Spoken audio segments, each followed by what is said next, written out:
ಅಕ್ರಮ ಚಟುವಟಿಕೆಗಳ ಆರೋಪಗಳ ಹಿನ್ನೆಲೆಯಲ್ಲಿ ಸೆರೆಮನೆಗಳಲ್ಲಿ ಕೈದಿಗಳ ಮೇಲೆ ಕಣ್ಗಾವಲು ಬಿಗಿಗೊಳಿಸುವ ಸಲುವಾಗಿ ಕೃತಕ ಬುದ್ಧಿಮತ್ತೆ ಎಐ ಕ್ಯಾಮೆರಾಗಳ ಅಳವಡಿಕೆಗೆ ರಾಜ್ಯ ಕಾರಾಗೃಹ ಮತ್ತು ಸುಧಾರಣಾ ಸೇವಾ ಇಲಾಖೆ ನಿರ್ಧರಿಸಿದೆ. ಕಾರಾಗೃಹಗಳಲ್ಲಿ ಕೈದಿಗಳ ಮುಖಚಹರೆ ಪತ್ತೆ ಹಚ್ಚಲಿದ್ದು, ಸೆರೆಮನೆಯೊಳಗೆ ಕೈದಿಗಳ ಪ್ರತಿ ನಡೆಯ ಮೇಲೆ ಸಹ ಕಣ್ಣಿಡಲಿವೆ. ಇಷ್ಟು ಮಾತ್ರವಲ್ಲದೆ ಕೈದಿಗಳ ಭೇಟಿಗೆ ಬರುವ ಸಂದರ್ಶಕರ ಬಗ್ಗೆ ಸಹ ಎಐ ಮಾಹಿತಿ ಸಂಗ್ರಹಿಸಲಿದೆ. ಈ ಎಐ ಕ್ಯಾಮೆರಾ ಅಳವಡಿಕೆ ಯೋಜನೆ ಪ್ರಾಯೋಗಿಕವಾಗಿ ಬೆಂಗಳೂರಿನ ಪರಪ್ಪನ ಅಗ್ರಹಾರ ಕೇಂದ್ರ ಕಾರಾಗೃಹದಲ್ಲಿ ಮೊದಲ ಹಂತದಲ್ಲಿ ಅನುಷ್ಠಾನಗೊಳ್ಳುತ್ತಿದ್ದು, ಹಂತ ಹಂತವಾಗಿ ಎಲ್ಲ ಜೈಲುಗಳಲ್ಲೂ ಸಹ ಈ ಯೋಜನೆ ವಿಸ್ತರಣೆಯಾಗಲಿದೆ.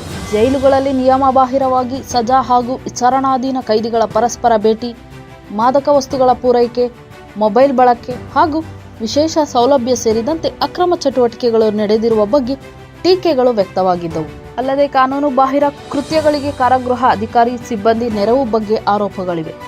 8 ತಿಂಗಳ ಹಿಂದೆ ಚಿತ್ರದುರ್ಗದ ರೇಣುಕಾಸ್ವಾಮಿ ಕೊಲೆ ಪ್ರಕರಣದ ಆರೋಪಿ ನಟ ದರ್ಶನ್ ಹಾಗೂ ಅವರ ಸಹಚರರಿಗೆ ವಿಶೇಷ ಸೌಲಭ್ಯ ಪ್ರಕರಣ ಬೆಳಕಿಗೆ ಬಂದು ಸಾರ್ವಜನಿಕ ವಲಯದಲ್ಲಿ ತೀವ್ರ ಟೀಕೆಗಳು ವ್ಯಕ್ತವಾಗಿದ್ದವು.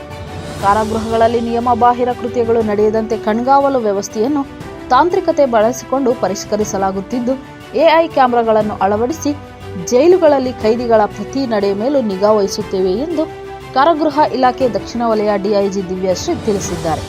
ಮೆಂಡು ನ್ಯೂಸ್ ನೆಟ್ವರ್ಕ್, ಸತ್ಯದ ಕನ್ನಡಿ.